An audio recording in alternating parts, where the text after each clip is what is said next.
Herodes, o Grande, é uma das figuras mais controversas da história bíblica e da antiguidade. Conhecido por sua habilidade política, seu reinado foi marcado por obras monumentais e pela tentativa de equilibrar alianças com o Império Romano e o povo judeu.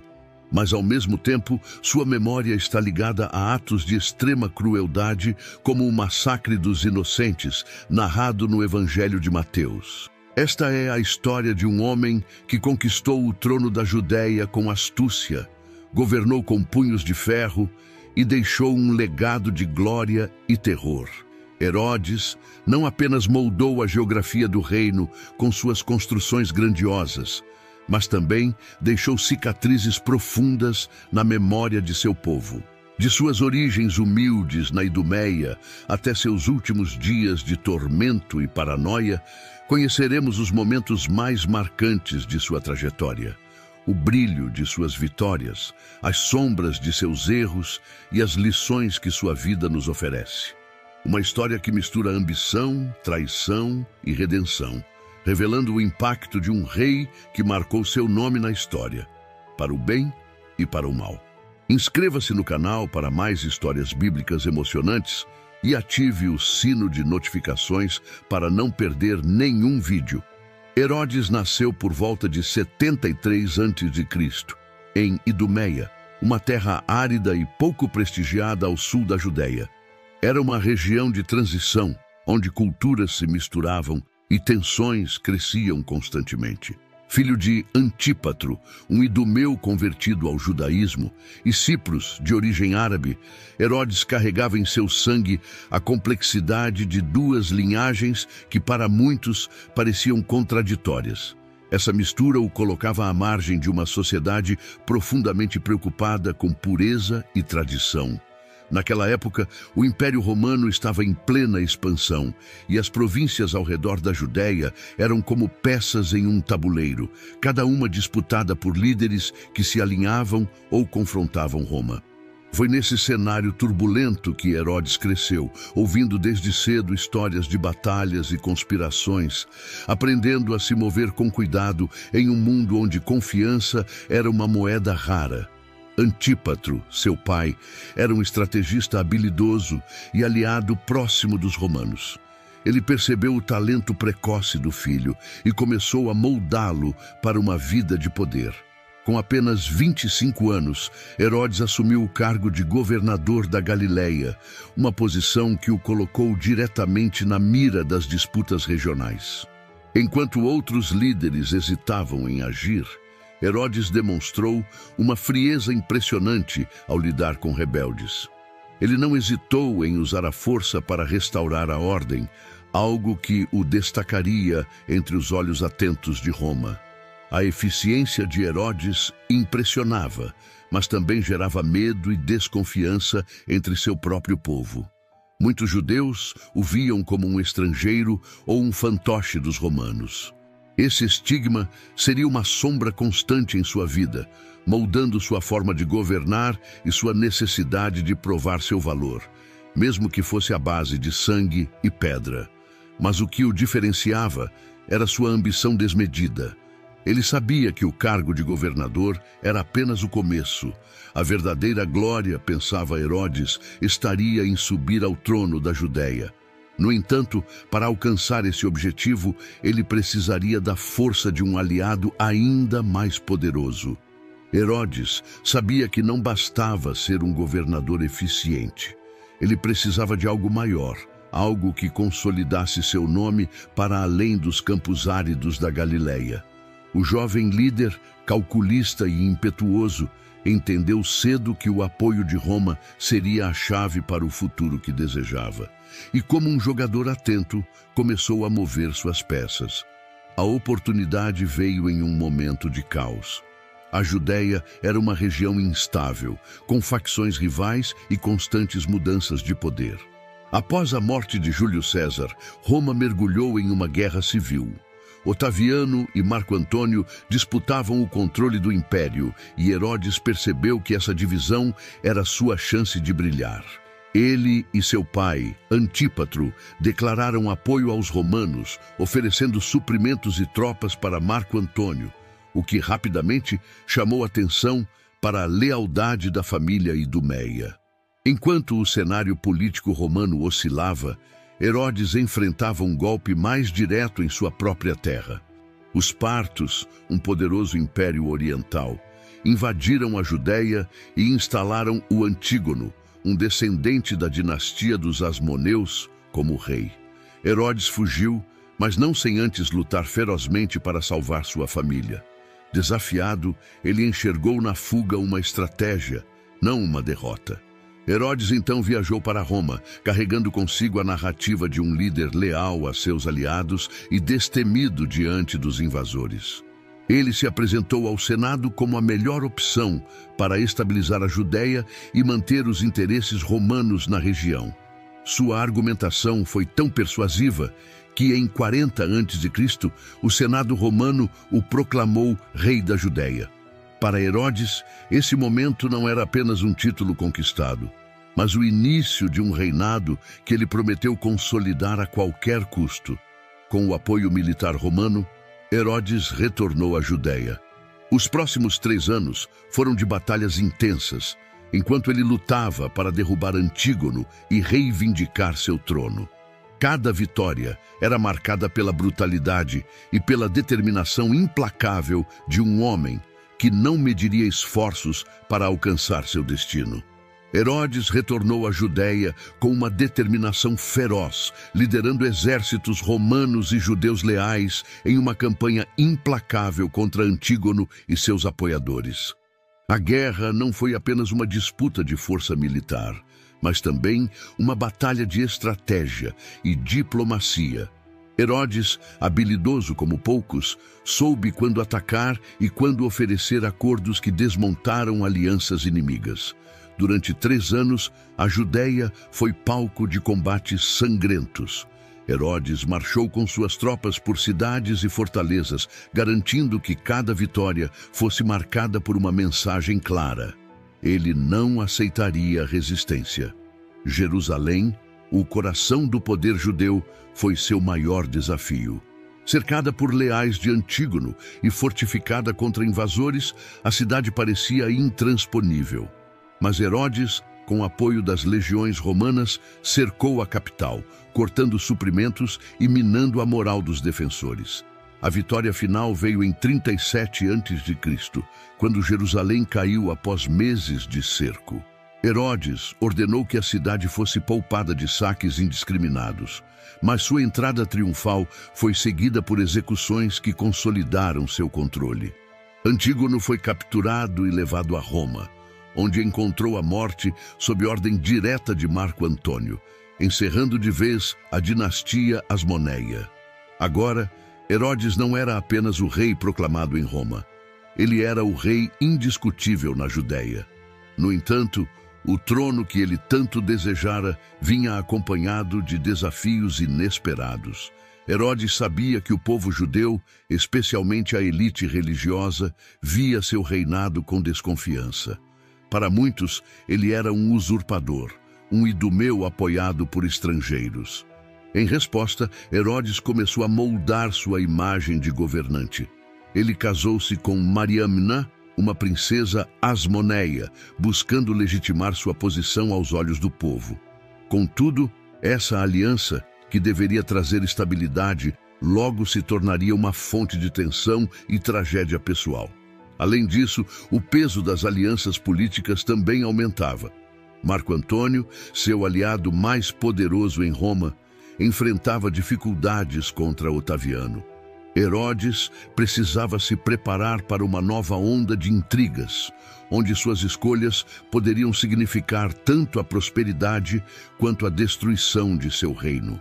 O reinado de Herodes não foi apenas marcado por conflitos e alianças políticas, mas também pela maneira como ele usou a arquitetura e a infraestrutura para consolidar seu poder. Ele entendeu que governar uma região tão complexa como a Judéia exigia mais do que força militar.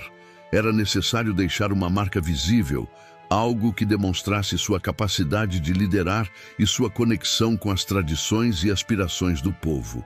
Logo, Herodes embarcou em um ambicioso programa de construções. Jerusalém tornou-se o centro de seus projetos. Entre todas as suas obras, o destaque mais impressionante foi a ampliação e reconstrução do Templo de Jerusalém. Ele queria que aquele fosse o maior e mais magnífico templo de toda a antiguidade. Uma estrutura que não apenas servisse como símbolo de sua devoção ao judaísmo, mas que também mostrasse sua grandiosidade ao mundo. Milhares de trabalhadores foram empregados para transformar o templo em um marco imponente, com pátios enormes, muralhas colossais e detalhes arquitetônicos que encantavam até os mais céticos. Mas Herodes não parou por aí. Ele sabia que sua força política também dependia de sua relação com Roma. Assim, suas construções refletiam esse equilíbrio. Ele fundou cidades como Cesareia Marítima, um porto espetacular com infraestrutura avançada, dedicado ao imperador César Augusto. A cidade não era apenas funcional, mas também um tributo à sofisticação romana. Além disso, Herodes investiu em fortalezas espalhadas pelo deserto da Judéia, como Massada e Herodium. Essas construções não eram apenas símbolos de poder, mas refúgios estratégicos, lugares onde ele poderia se proteger caso uma revolta ou invasão ameaçasse seu governo.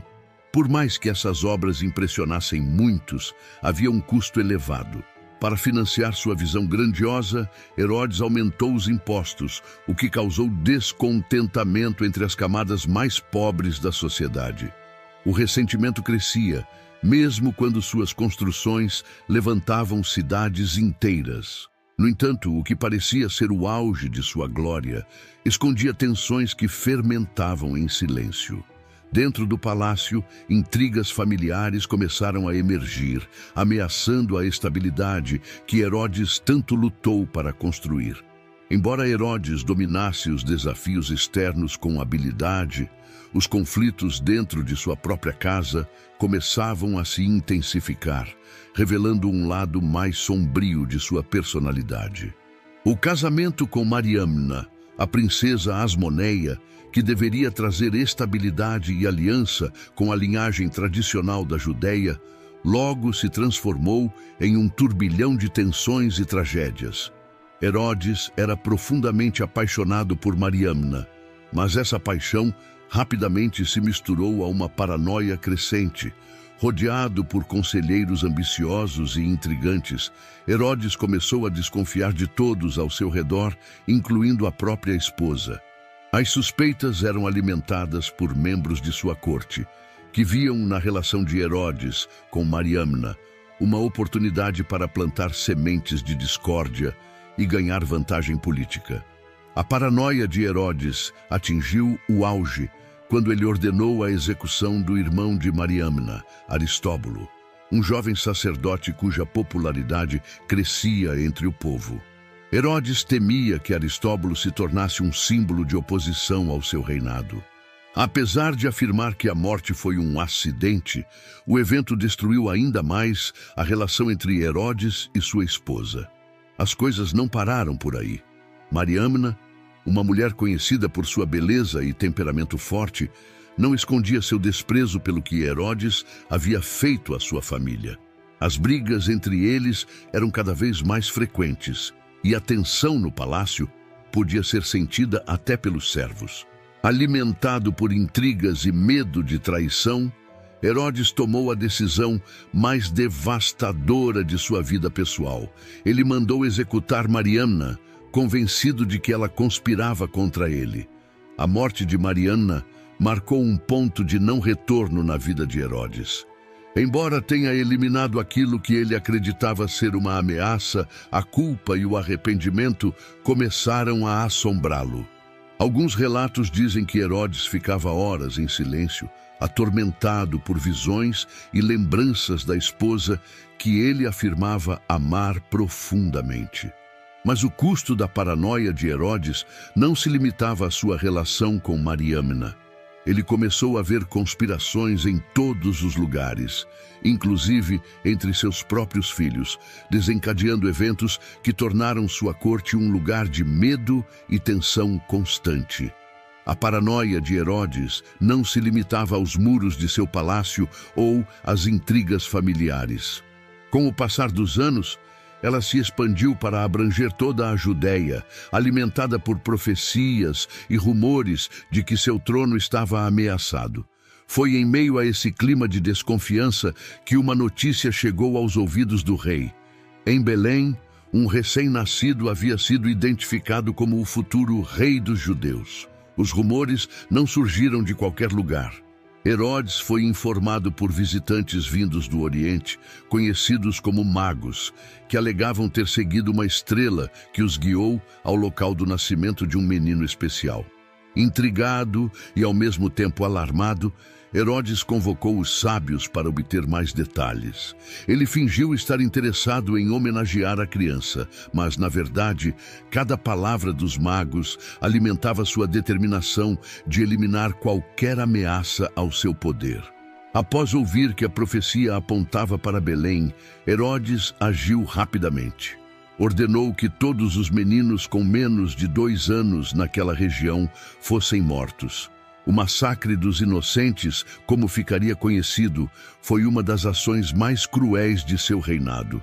Soldados foram enviados à pequena cidade e o terror se espalhou por cada lar, enquanto famílias desesperadas tentavam esconder seus filhos. Herodes, no entanto, estava convencido de que aquela era uma medida necessária para proteger seu trono. Ele via o ato não como uma barbárie, mas como uma demonstração de força e controle, algo que o manteria seguro contra o destino anunciado pelas profecias. Mas o que Herodes não sabia era que a criança que tanto temia havia escapado. Guiados por um sonho, os pais do menino fugiram para o Egito antes que os soldados chegassem. Enquanto Herodes se consolava com a ideia de que havia eliminado a ameaça, sua paranoia continuava a crescer. Ele começou a desconfiar de outros ao seu redor, temendo que novos inimigos, talvez mais próximos do que ele imaginava, surgissem para desafiá-lo. E à medida que seu medo aumentava, sua saúde e sua sanidade começavam a dar sinais de declínio. A aliança de Herodes com Roma sempre fora a base de sua estabilidade como rei da Judéia, mas esse vínculo também exigia um equilíbrio constante entre agradar ao imperador e lidar com a resistência de seu próprio povo. O relacionamento de Herodes com os romanos era uma dança política cheia de manobras cuidadosas. Ele sabia que sua posição como rei não era fruto de um direito hereditário, mas de uma escolha feita pelo Senado romano. César Augusto, que assumiu o controle de Roma após a derrota de Marco Antônio, era um governante pragmático e astuto. Herodes rapidamente ajustou sua lealdade ao novo imperador, garantindo que Augusto visse nele um aliado valioso na instável região do Oriente Médio. Ele enviava tributos generosos e demonstrava devoção absoluta, o que solidificou sua posição aos olhos do império. Por outro lado, essa proximidade com Roma criava um abismo crescente entre Herodes e os judeus mais ortodoxos. Para muitos, ele era um símbolo de dominação estrangeira, um rei que não respeitava as tradições e que colocava os interesses romanos acima dos valores de seu povo. Suas decisões políticas muitas vezes inflamavam a indignação popular, como quando construiu templos dedicados a imperadores romanos ou quando trouxe estátuas pagãs para a Judéia, desafiando diretamente as leis religiosas. Ainda assim, Herodes era um estrategista e sabia como alternar entre concessões e repressão. Quando necessário, ele financiava projetos que beneficiavam a população, como a ampliação do Templo de Jerusalém, para acalmar os ânimos e reforçar sua imagem de protetor da fé judaica. Mas, nos bastidores, ele mantinha um controle férreo sobre qualquer movimento de oposição. Espiões eram espalhados por todo o reino e qualquer suspeita de rebelião era sufocada com mão de ferro. Apesar de todos os seus esforços para manter a ordem, Herodes sentia que as ameaças ao seu governo não estavam apenas nas ruas ou entre líderes religiosos descontentes. Elas também pareciam estar cada vez mais próximas, dentro de sua própria casa, crescendo em silêncio enquanto ele voltava sua atenção para Roma. Os últimos anos de Herodes foram marcados por uma sombra que crescia sobre ele, lenta, mas implacável. Seu corpo começou a fraquejar e uma doença misteriosa tomou conta de sua saúde. Os médicos que o atendiam não conseguiam explicar a origem de seu sofrimento, mas os sintomas eram evidentes. Dores insuportáveis, febres constantes, dificuldade para respirar e um odor que parecia emanar de suas feridas.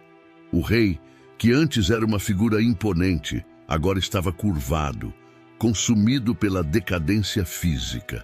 Para muitos, a doença de Herodes não era apenas uma condição natural. Murmurava-se em segredo que aquilo era um castigo divino, uma resposta às inúmeras crueldades cometidas durante seu reinado. O massacre dos inocentes ainda assombrava as memórias do povo, e as execuções de sua família apenas reforçavam a imagem de um tirano punido pelos céus. Mas o corpo de Herodes não era o único aspecto de sua vida em ruínas. Sua mente também dava sinais de deterioração. A paranoia que sempre o acompanhou tornou-se ainda mais aguda.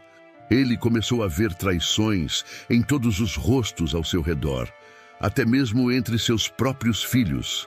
Antípatro, Alexandre e Aristóbulo, herdeiros diretos ao trono, passaram a ser tratados não como filhos, mas como possíveis conspiradores. Consumido pelo medo, Herodes tomou uma decisão que chocaria até mesmo seus conselheiros mais leais. Mandou executar Alexandre e Aristóbulo, convencido de que estavam tramando contra ele. Não demorou para que o mesmo destino fosse cogitado para Antípatro, o filho que ele havia favorecido por muitos anos. Para Herodes, o sangue parecia ser um preço aceitável para a segurança de seu reinado, mesmo que fosse o sangue de sua própria linhagem. Enquanto seu reino ainda sustentava a aparência de estabilidade, no palácio a tensão era palpável. Sua saúde deteriorada, seus filhos mortos e sua paranoia incontrolável tornavam cada dia mais difícil distinguir aliados de inimigos. Mesmo à beira da morte, Herodes continuava a exercer o mesmo controle feroz que o definira por décadas, temendo que, ao menor sinal de fraqueza, seus inimigos internos e externos avançassem para derrubá-lo. Herodes passou os últimos dias de sua vida cercado por um vazio que nem suas riquezas, nem seu poder podiam preencher. Apesar de ter governado a Judéia por mais de 3 décadas e transformado o reino com suas obras monumentais, ele estava sozinho, afundado em dor física e isolamento emocional. Sua doença havia se agravado de forma insuportável e seus gritos de agonia ecoavam pelos corredores do palácio. Os servos andavam com cuidado, temendo tanto a ira quanto a fragilidade de um rei que, mesmo no leito de morte, insistia em manter as rédeas do controle. No fundo, Herodes sabia que o fim estava próximo, mas não suportava a ideia de morrer em desonra ou ser esquecido. Em um gesto desesperado e emblemático de sua personalidade, ele ordenou a prisão de centenas de líderes judeus proeminentes. Sua intenção era simples, mas aterradora: garantir que, no dia de sua morte, esses homens fossem executados, de modo que o luto fosse obrigatório em toda a Judéia. Herodes temia que seu povo celebrasse sua partida e queria transformar mesmo sua morte em um evento marcado pelo poder e pela dor. Apesar de seu plano cruel, esse último ato foi frustrado. Após sua morte, as ordens não foram cumpridas e os líderes presos foram libertados. O rei, que tanto lutou para ser lembrado e temido, teve seus desejos finais desobedecidos, deixando um legado marcado por contrastes. Herodes morreu em 4 a.C., em Jericó, após uma longa e dolorosa agonia. Seu corpo foi levado para o Herodium, a fortaleza que ele havia construído como uma demonstração de sua grandeza, e ali foi sepultado. Seu reino, dividido entre 3 de seus filhos sobreviventes, logo se tornou cenário de novas disputas e tensões, revelando que seu controle feroz não havia assegurado a continuidade de sua dinastia. A vida de Herodes, repleta de triunfos e tragédias, permanece como uma das histórias mais complexas da antiguidade. Ele foi um homem que dominou sua era, moldando cidades, templos e fortalezas que desafiaram o tempo. No entanto, seus feitos grandiosos foram ofuscados pela sombra de sua crueldade. Cada pedra erguida em suas obras carregava o peso de decisões marcadas pelo medo e pela ambição desmedida. Herodes nos ensina que o poder, quando guiado pela paranoia, pode se tornar uma prisão. Ele possuía riqueza, influência e a habilidade de realizar feitos extraordinários, mas viveu e morreu cercado por desconfiança, sacrificando até mesmo aqueles que mais amava. Seu reinado, que poderia ter sido lembrado como uma era de ouro, foi manchado por sangue e sofrimento, mostrando que a força por si só não constrói um legado duradouro. Sua história nos faz refletir sobre a fragilidade da grandeza sem equilíbrio. O desejo de controle absoluto não apenas o isolou, mas também revelou as profundezas da destruição que a ambição pode causar. Herodes deixou um reino dividido e um povo que o temia mais do que o respeitava. Talvez a maior lição que sua trajetória nos oferece seja a de que não é apenas o que construímos que importa, mas como e por quê. A memória que deixamos no coração das pessoas é tão poderosa quanto as estruturas que levantamos. Se você gostou da história de Herodes e quer continuar acompanhando outras histórias de fé e superação, não deixe de curtir esse vídeo e compartilhar com quem você ama. E claro, inscreva-se no canal para não perder nenhum conteúdo novo. Juntos, vamos explorar mais lições poderosas da Bíblia.